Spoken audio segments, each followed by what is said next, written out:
Welcome back, guys. It's the Tightwad, and this video is going to show you how to remove the door panel on a 2007 to 2013 Toyota Tundra.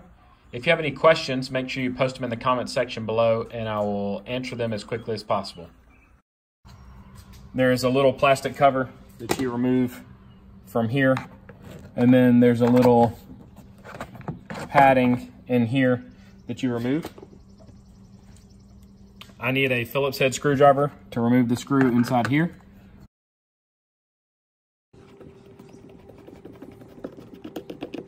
And I'll set this to the side.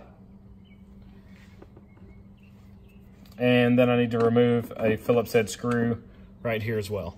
And that's the only two screws holding this panel on. There's also a bunch of clips, but that's the only two screws. So you do need your window to stay up during this process because you're going to be working down behind it. And the next thing, before you start removing the door trim, you need to remove this part as well. So this part, you can sometimes get your fingers in here and just pop it off. It's just got clips in it. And I just lifted up right here and it popped off. And then there's a clip on the front I want to kind of be careful with, so I'm going to wiggle it just a little bit. And it exposes the back here. So this one has a push tab right here that I can push in with my finger and wiggle out. And this one has a push tab right here on the front as well that I'll push down and it'll come out. So I will just set this piece right here to the side. The first piece of trim I'm going to remove is this little triangle right here. It is just held on with clips, so you can just get your fingers under it and pull it off. It's actually just this one white clip here. You'll see a bunch of these today, and then a little tension clip right here as well. The next thing I have to remove is this little clip right here. It's the only one made this way, but you take your tip of a screwdriver or something sharp and push in on it a little bit to release it. And then you can pull it out with your fingers or a flathead screwdriver, but I actually have a trim tool that I purchased that's a good idea to have for this process, and that helps pull it out. So you can see the button just pushed down into it and then it popped out. If you try to pry this off, you're just going to break it every time. And with those two things done on this door, I can start at the bottom and start popping off all of the clips that go all the way around. You can kind of do it by feel. Some of them may break, but they're easy to buy new ones and replace them. And this whole piece is just resting on the arm up here at the top. So I'm going to just start here at the bottom where I can get my fingers in and start pulling.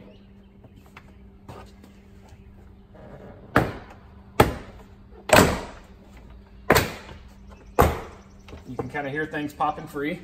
Now with everything released, the top, the bottom, and all the clips released, I can lift up here.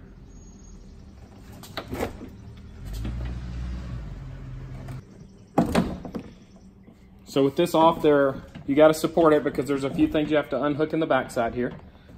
The first one is down here at the bottom, and I'll show you after I get it unclipped. Up here at the top, you have your two actuator cables that go into your locks, and they both pop off by lifting up and then just releasing the balls. And then the same thing with the bottom one. Mine was white on top, green on bottom. That's important to remember. So the cable I removed from the bottom is just a little clip that goes in this light cylinder right here, and it has a little pressure clip. So I pushed in the pressure clip and slid it right out. The actuator clips went here and here. So this one just simply popped out of this slot here and then slid out of this groove right here. And then the other one pops in here and slides into this groove. So this is clear to be set to the side for the rest of the process. One more thing is you'll notice that some of my clips are stuck in here.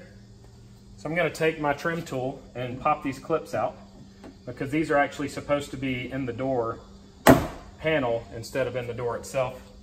And I see one there and one over here. So when I look at the door panel, I can see there was one that was supposed to be here, so I can slide it back into place. And then another one was supposed to be here, so I'll slide it back into place also. These can be very fragile. You can buy replacements fairly easily at an automotive store, at your dealership, or even on eBay in bags of about 100 of them, or Amazon. So I'm gonna start reassembling the door. The first step is I'm gonna hang it on the top up here so that I can get this bottom clip put in place for the light. And you'll know it's done correctly when the light comes on. And now I can pull this back off. While supporting it with my knee, I'm gonna reconnect my cables. And my white one was on top. And the green one was on the bottom. If your vapor barrier pulls away, make sure you smooth it back down. Then I'm gonna get it resting on the door here. So now it's time to reinstall this piece here. And you have to fish your cable ends out. And the big one goes on the main assembly. Small one goes on the other. You can't really do them backwards. And I'm not gonna secure that yet until I get the door pushed back into place. So I'm gonna make sure that it's settled on the top here.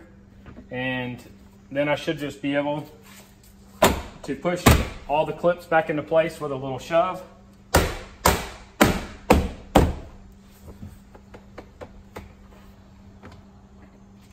And now I can snap this back down.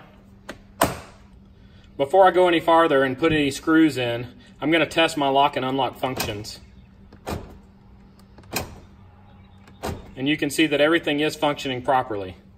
All right, now that I know that everything is working properly, I'm gonna put my 2 screws back in here. So my silver one went up here by the door handle, and then the black one went down in here.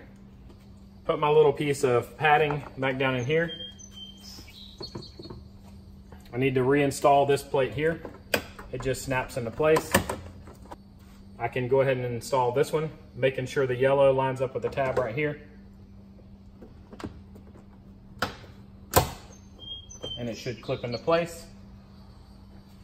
And then I have this pressure sensitive screw here. I'm going to push it up a little bit. And I'm gonna pop it into place. And then the tab pushes down flush. So you can see it should not be pushed in. If it's pushed in, it's gonna fall back out. So it just pushes flush with it.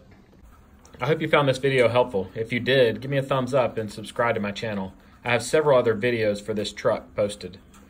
If you want to order any supplies for this process, check the description for the video and you'll find some links to Amazon from there. Using these links doesn't cost you anything extra, but it does help me out as they're affiliate links. If you have any questions, post them in the comment section below and I'll reply as soon as possible, and I hope you guys have a great day.